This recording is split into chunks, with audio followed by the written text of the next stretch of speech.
Hello, my friends. Today is the 13th day. It is Friday the 13th, 2020. I hope you had a very blessed week, and I hope you have a blessed weekend. And Sunday, don't forget to go to church. I want to make a real quick video. I'm not going to go into any big lesson or any spiel like that today. I just want to talk about we need to pray for this nation. We all know what's going on. We see what's happening. We see it in the news constantly.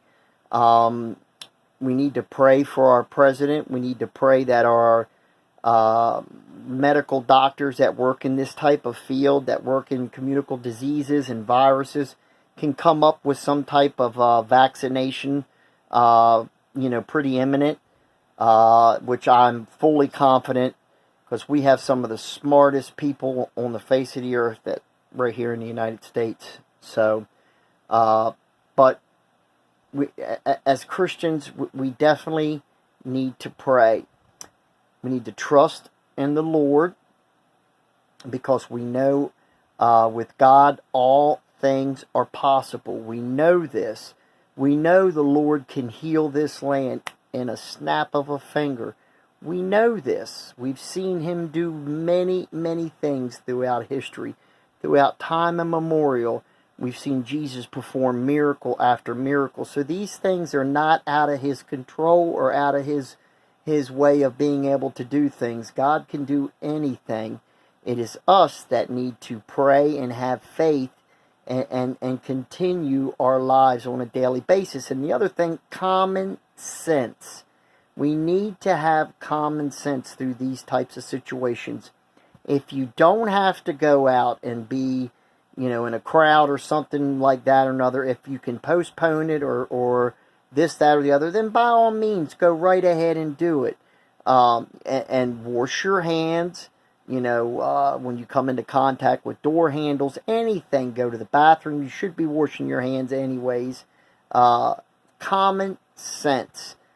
But more than anything, I think I would like to ask prayer for our president, because he is actually being blamed for this virus. I mean, I know the Democrats and the leftists and the media blame him for any and everything under the sun. They will not give the man any credit whatsoever. They call him racist and a liar every single day. You know what? All the man is doing is trying to protect America. And I remember when he shut the border off from China, meaning they couldn't come into the U.S., I remember the media was calling him racist. The Democrats were saying, see, this proves he's a racist. But by him doing that, he actually saved America a lot more people catching this. Because if you look at the other countries that waited, like Italy, which I was just in Italy back in late October, I was just there, and then I went to Spain, I went to Ibiza, if y'all remember. So they took forever to close their borders. Now look what's happened to them. And Germany, the same thing. They have a big problem now. In France, and now England's starting to have a problem because they did not close their borders at a proper time, and now they're paying the price for this.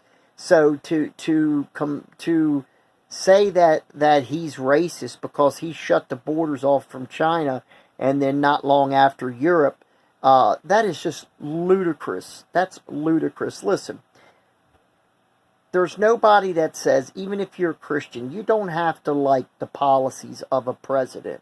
You don't have to agree with policies of a political party. That doesn't make you a bad person. That's completely fine to do that.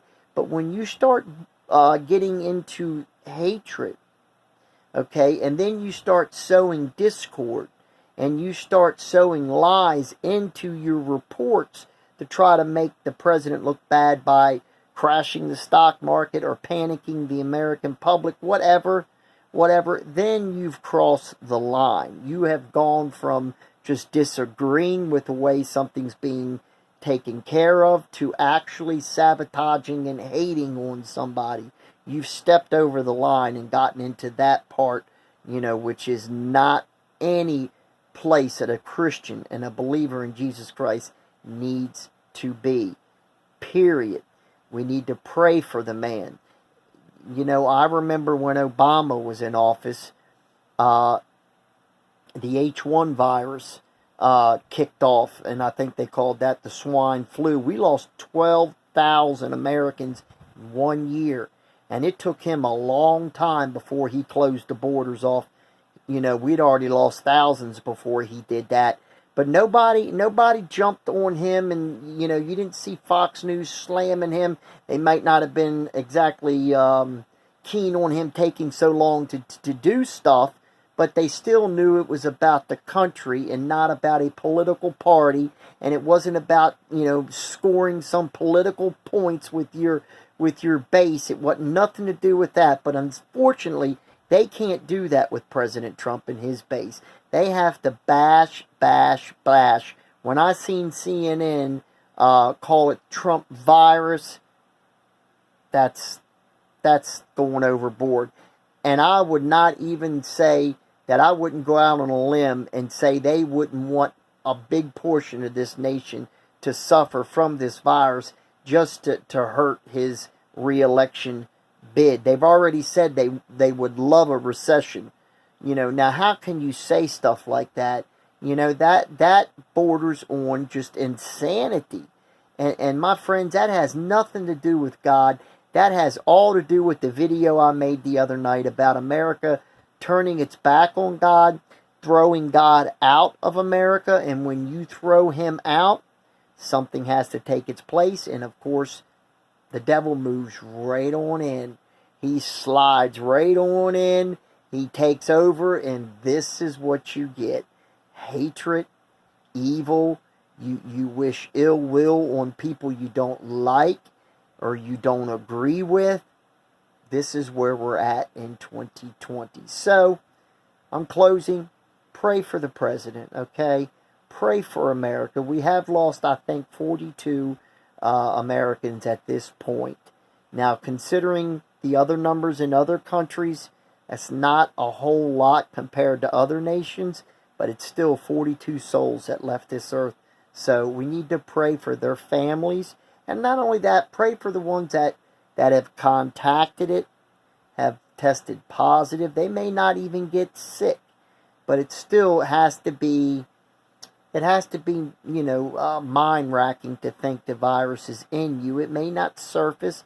I don't know exactly how that completely works, but not always when you're diagnosed with something does it actually surface. So let's just pray that things get calmed down, cooler heads prevail. This panicking that I watched the news this morning. Now, this was the local news. Everything was about the coronavirus. Everything. Every segment for 2.5 hours. Okay, they did say the stock market had rebounded. That they did, but they tied the falling into the coronavirus. Now, there's nothing wrong with, you know, telling people, but how many times do you have to go and tell the same thing over and over and over? People, use your head. Use common sense. Common sense goes a long way in situations like this. If you don't have to go to some event, then by all means, I lost my light. Don't go. Stay home. It's not going to hurt you. Believe me. Read your Bible. You know, it's not going to hurt you. Take care. God bless each and every one of you. And if your church is closed on Sunday, then spend a little bit of time in the Word. Go somewhere quiet within your house. Get your Bible and just spend a little bit of time with the Lord. Pray and read your Bible. And you know what? At that point, that's all you can do. But it sure beats better than doing nothing. Take care. God bless each and every one of you. And I will see you tomorrow. Bye-bye.